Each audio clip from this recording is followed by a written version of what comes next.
Végül is a Markó utcai börtönben voltunk a leghosszabb ideig.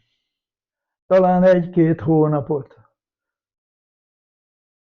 Most már így nagyon pontosan nem tudnám megmondani mennyit. Itt már alig láttam a társaimat.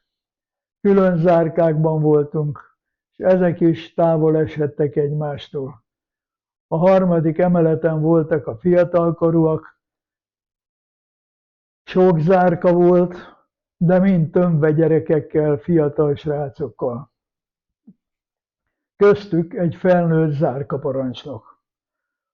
A mi zárkánkban is voltunk 10 felüli változó létszámban, egy 4 személyes zárkában. 4 darab emeletes ágy volt össze-vissza. Voltak benn szalmazsákok egymásra rakva, éjszakára az egész zárka tele volt a szalmazsákokkal. Mindenki feküdt, aludt, ahol tudott. Áldatlan körülmények voltak. Semmi higiénia. A reggel azzal kezdődött, hogy a villanyt felkapcsolták, ébresztő, ébresztő kiabálták, majd kutyáztak, vagyis a tolózárakat nyitogatták hangos csattogtatással. Aztán ki kellett készíteni a vizes kannát, meg a küblit az ajtóhoz.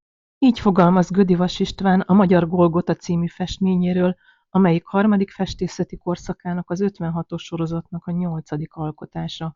A festő szavait változatlan formában idézem. A kompozíció 1 a gyűjtő kisfogházában több százszor lejátszódó akasztási jelenetet ábrázol. A bitófa fellépőjén a halálra ítélt áll, zsákkal a fején, mögötte a hóhér. Balra és jobbra a halálfejre emlékeztető arccal állnak készenlétben a hóhér segédek, kötéllel a kezükben, amivel a fellépő zsámolyt rántják ki a halálra ítélt lába alól. A jobb oldalon álló alakok között Rákosi Mátyás kopasz feje látszik, és idézőjelben szocialista politikusok is megjelennek, például Horn Gyula, Gyurcsány Ferenc, kifejezve azt, hogy ők, ha tehetnék, ugyanúgy elkövetnék ezt, mint Galád elődeik. A háttérben a szürke falon felsejlik a krisztusi Golgota. Itt az idézet vége. Mert vizes kannából ittuk a vizet a tetejével. Mert régen használatban voltak ezek az alumínium vizes kannák, széles körben kint is. De itt bent is ebben volt nekünk a víz. A kübli pedig egy tetővel zárható edény volt, amiből a szükségleteinket végezhettük.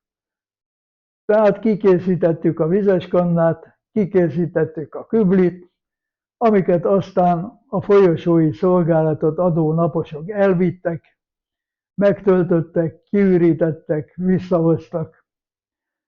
Közben zárkarendet kellett csinálni, már amennyire lehetett. Majd hoztak valami reggelit. Reggel kaptuk meg az egész napos kenyéradagunkat, fél kiló kenyeret. Jó barna, sötét, ragacsos kenyér volt. És reggelire kaptunk a csajkánkba híg fekete kávét. Ez volt a reggeli. Időnként kaptunk még egy darab fehér sós, avas szalonnát.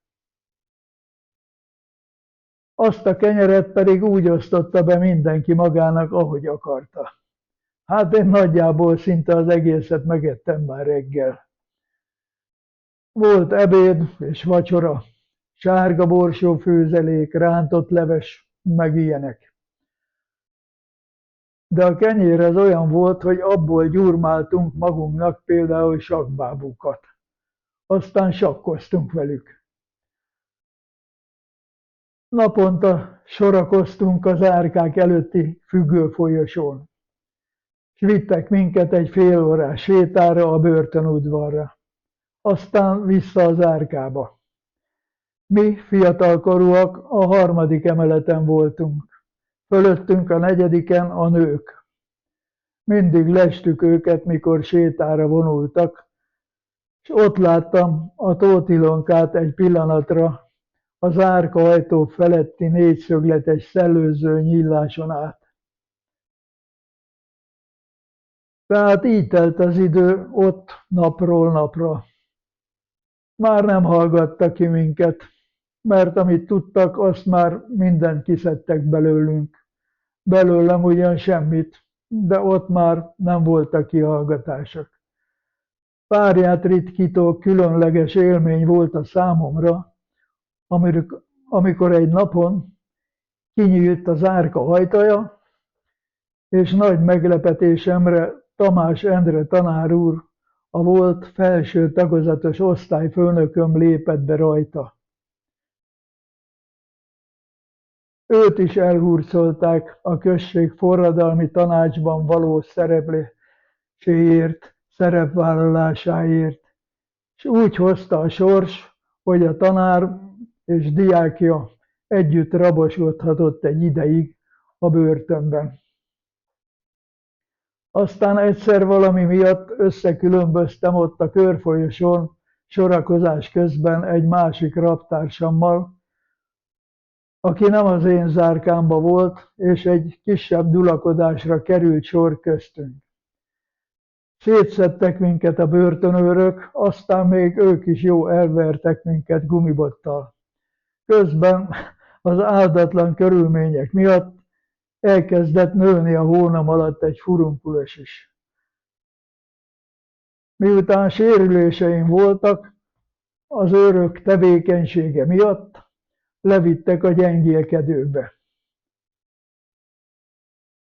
ahol megnézett valami akárki, egy orvos vagy ápoló, fene se tudja, erre már nem emlékszem.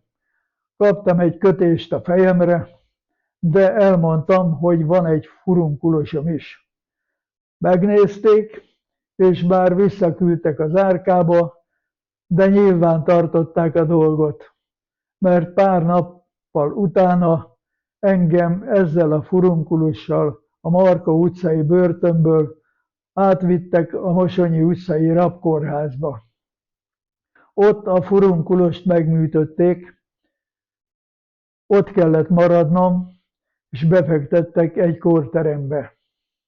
Innen kezdődött az, amit nem tudok így utólag felnőtt észszel másképp értékelni, mint úgy, hogy valaki volt köztük is, aki ha valahol lehetett, akkor segített, ha tudott. Én valakibe belebotolhattam, aki egy ilyen segítő ember volt, akinek módjában állt rajtam segíteni, mert nekem már semmi bajom nem volt, de onnan a Mosonyi utcai rabkórházból engem már csak több hét teltével leszámolni vittek vissza a Marka utcai börtönbe. Márciusban. Szóbeszéd terjedt odabenn, hogy márciusban kint újra kezdik a forradalmat. Még ott voltam március 15-én, amikor valamiféle börtönlázadásra, demonstrációra került sor. Valamelyik zárkában elkezdték ütni a kanalakkal az alumínium csajkákat, és ütemesen skandálták, hogy muk, muk, márciusban újra kezdjük. A többi zárka is átvette a mondókát, és az ütemes csörömpölést, zengett az egész Markóban a muk. Nagy felfordulás lett. A smasszerek lefő rohangáltak az árkák előtt, és ordítozva, fenyegetőzve próbáltak rendet teremteni.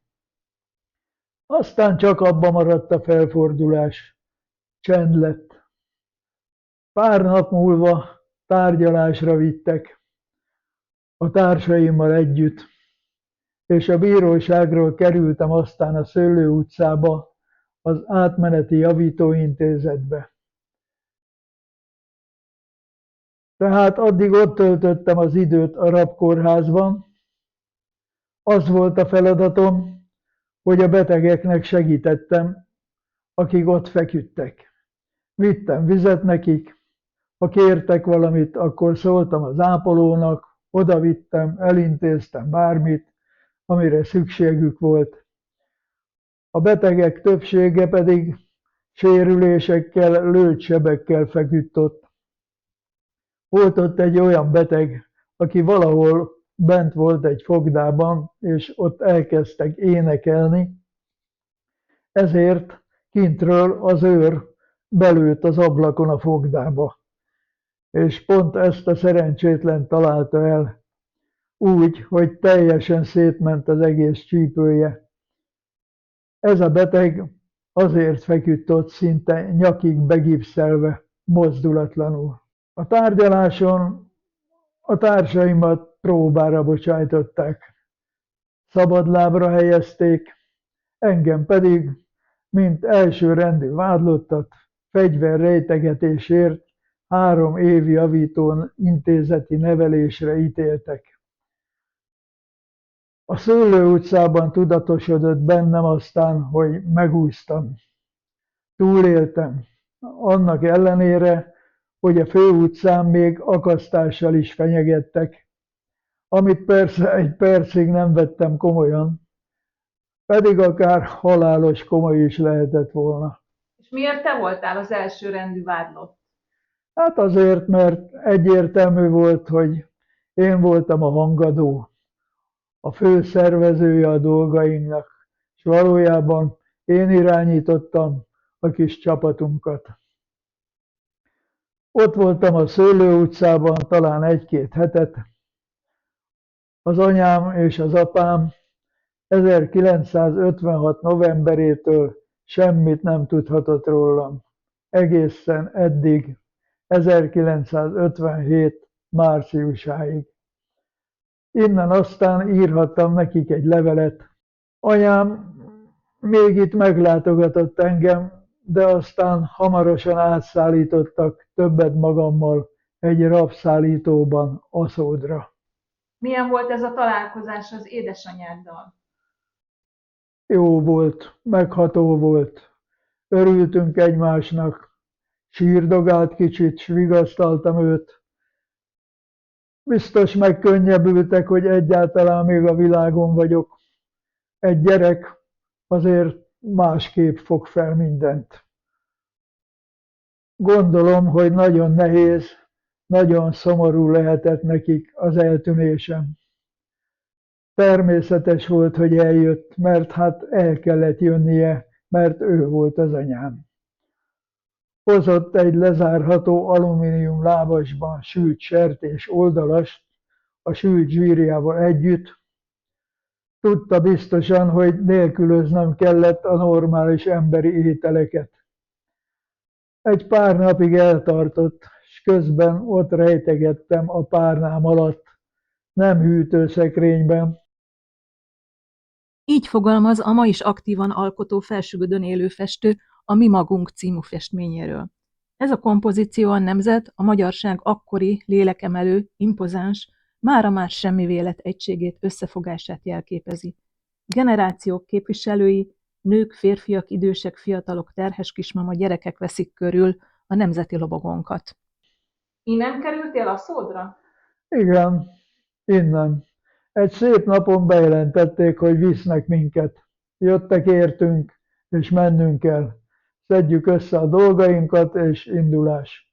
Azt se tudtuk, hova visznek, nem mondták meg. Lementünk az udvarra, ott várt egy rabszállító autó, amilyeneket ma is látni. Talán valami más formája lehetett, de zárt volt, ki se lehetett látni belőle sehova, magasan voltak az ablakai. Beszálltunk a rabszállítóba, elindultak velünk, és mentünk. Ágaskodva leskelődtünk kifeje, hogy merre járunk. Néha láttunk valami ismerősebb dolgot. Aztán észrevettük, hogy már nem Pesten vagyunk, már a határba megyünk kint valahol. Hogy hova, fogalmunk se volt. Aztán megérkeztünk Aszódra. Ott kiszállítottak, átadtak minket a nevelőknek, a rabszállító elment, mi ott maradtunk. És innen kezdődött egy egészen más világ.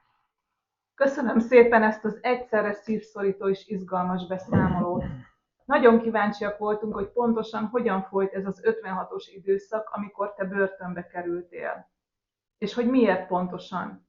Köszönöm szépen, hogy megosztottad velünk és a hallgatókkal. És így visszagondolva ezekre az élményekre, tapasztalatokra, mit gondolsz róluk? Nagyon örülök, hogy ez volt az életem. Minden, ami történt velem, az 56-os forradalomból kezdve a Kádár rendszeren át, ez annyira hozzám tartozó, belém rögződött élménysorozat, és ezt annyira el tudom fogadni a magam számára, mint valamiféle elkerülhetetlen életutat. Hogy ezt az égvilágon senkivel el nem cserélném. Ha még egyszer újra élhetném az életemet, akkor pontosan ezeket a dolgokat szeretném átélni, mert én ezektől a dolgoktól, ezektől a történésektől, élményektől lettem az, aki vagyok.